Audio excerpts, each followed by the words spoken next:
Legend.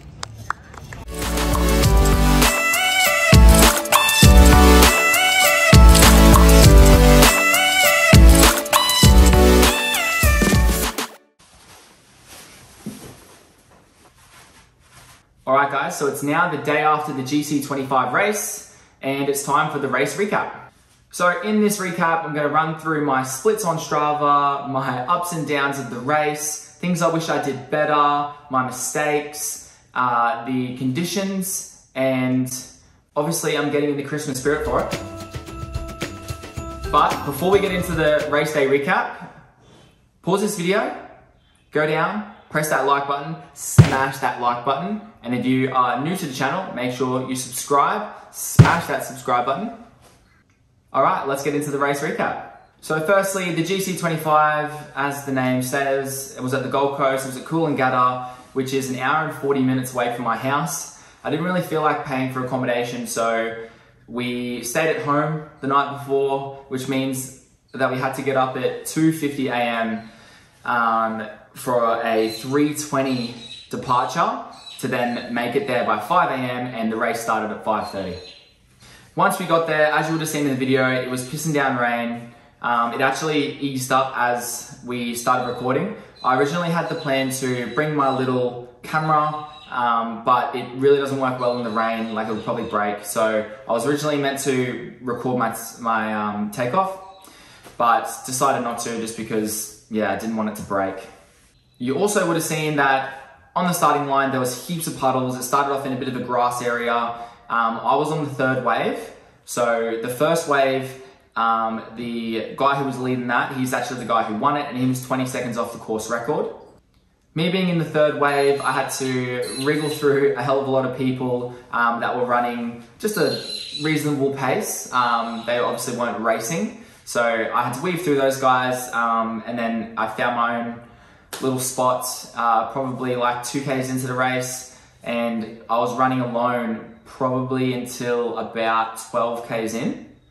All right, let's get into the Strava splits. So 25K race, I started off pretty hot, as you do, at 3:45 pace. Bear in mind, the goal was 3:54 pace, which would get me around the 1 hour, 37 minute mark.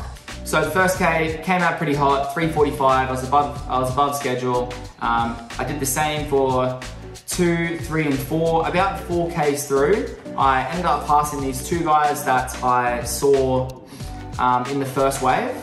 They're pretty solid runners. Ended up passing those guys. Then moving on, 7, 8, 9, 10, 11. I stayed around that 3:50 pace zone as well. So again, head of schedule. Then at 12Ks, which is when I saw Michaela and my friends and they gave me that water bottle, it started to hit me. The conditions were extremely windy, like it was crazy headwind, and then even coming back, there was wind again. So it was a pretty tough course. I ended up dropping it back to 3:58, 3:59, 3:56. And around this time here at the 14K mark, those two guys that I actually passed earlier, they caught up to me because my pace had slowed. And I think they were sitting around the 4-minute mark per kilometer. And I ended up making a pack with them, sitting with them, and held on. And I don't reckon I would have got anywhere near the finish time that I did if it wasn't for those two guys. So I thank those guys, couldn't thank those guys enough. I actually ended up having a chat with them at the end and let them know. They said they were triathletes and they said they probably need to do a little bit more running, and I was thinking, you guys are weapons because you did so well. So I sat with those two guys for pretty much the rest of the race.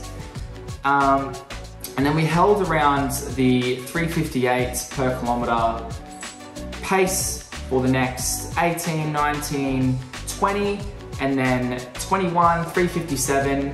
And those last 4Ks is where I really started to hurt. Had to dig deep. So I clocked in a 4:07, 4:07, 4:04. And then I managed to come home strong with a 3:41 pace final K. And just before I got into the hurt locker at the 21K mark, the two guys I was with, one guy, he surged, so he sped up ahead. He ended up finishing I think about 4 minutes ahead of me, and the other guy dropped back. So I was left solo for the last 4Ks, and I think it shows here in the pace. But yeah, ended up coming home strong, which I was super happy with, 3:41 pace, to then, yeah, finish off with a finishing time of 1:37:30. Like I said before, it was extremely windy conditions. The way the course was mapped out is it's two 12.5 kilometer laps with 2 hairpin turns at each end. And then by the finish line, you have to sort of curve around and then finish home strong. So that meant that I got to run past Michaela and the rest of the gang 3 times before they then met me at the finish line. So my results for the race are as follows. So in my category of the 20 to 29 age group, I finished 4th out of 98. Pretty happy with that. In my gender, overall, I finished 9th out of 468. And overall, with both male and female runners included, I finished 11th out of 889. With an official time of 1:37:30 and 3:54 pace per kilometer. I couldn't believe that I came 4th out of my age group. I mean, I was so close to getting top 3, so close to getting podium. And I feel like that's pretty good for like my 3rd official race. So what would I have done better?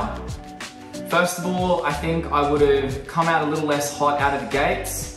I know it's so easy to do that on race day, but I think, yeah, I probably was hurting more towards the end because of the fact. The second thing I would have changed, or I would have done better, is you would have seen in that video where I threw the gel the second time I saw Michaela in the game.